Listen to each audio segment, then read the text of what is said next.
وَمَا أَرْسَلْنَاكَ إِلَّا رَحْمَةً لِلْعَالَمِينَ.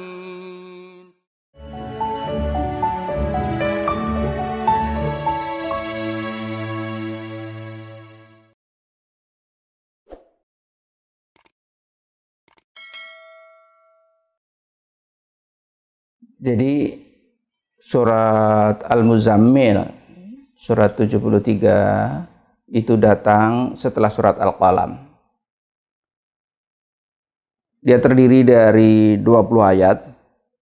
Yang 19 ayat pertama itu datang sekaligus, yaitu yang mewajibkan sholat malam. Ya ayyuhal muzammil qumil laila illa qalila.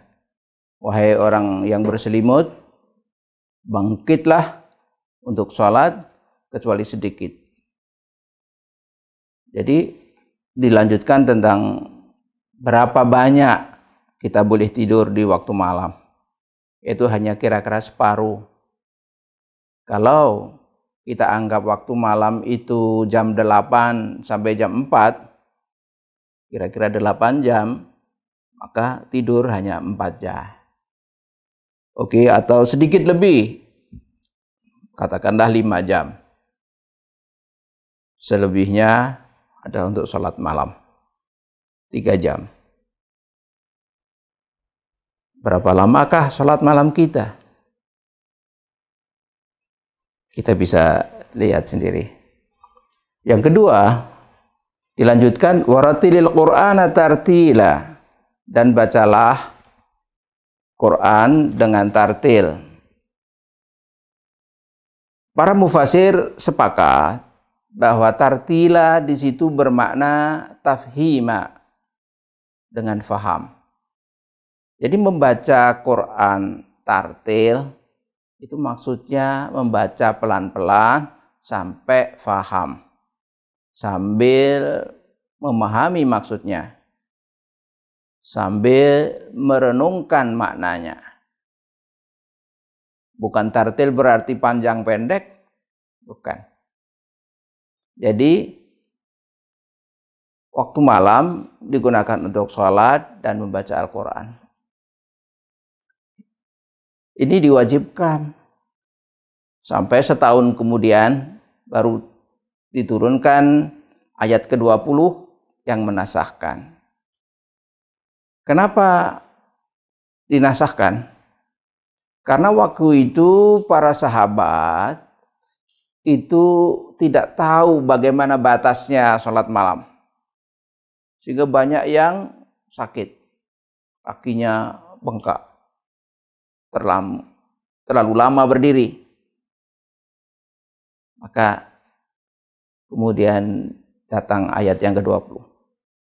Tapi anehnya, kalau surat Al-Muzammil turun pada tahun pertama, mungkin bulan-bulan pertama, setahun kemudian juga awal tahun kedua.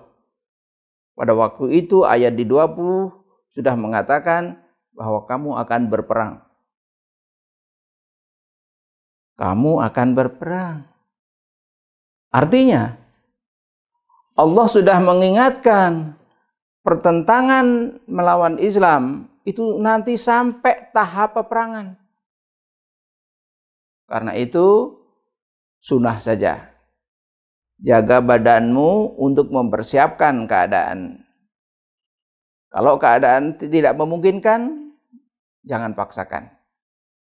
Di samping itu hikmah bahwa tidak memberatkan, dia juga sudah mengajarkan how to prepare for the future. Nah, ini yang penting. Lalu di mana letak sabarnya? Tadi sudah saya nyatakan ada 12 makna sabar. Dan makna yang terpenting justru konsisten. Bukan makna konsisten sholatnya. Justru ruhiyahnya. Jadi ada 2 pendekatan di sini, yaitu pendekatan tasawur dan tasarruf. Pendekatan kita yang banyak kita amalkan di Indonesia ini tasawur. Hanya lihat ekspresinya saja yang nampak. Padahal yang hakikatnya tasarruf itu yang lebih penting. Orang melakukan gerakan one day one juz. One day one juz. Itu berarti hanya verbalnya. Padahal tasarrufnya lebih penting. One day one ayat saja. Kalau memang tasarruf, faham betul. Luar biasa. Lebih penting dan lebih hebat dari one day one juz. Jadi kesabarannya terletak pada deepening, pada pendalaman terhadap ajaran. Bukan pada ritual yang ekspresi. Disitulah makna dari sabar yang terpenting adalah makna tasarrufi. Makna yang impresif, bukan yang ekspresif. Saya kira begitu.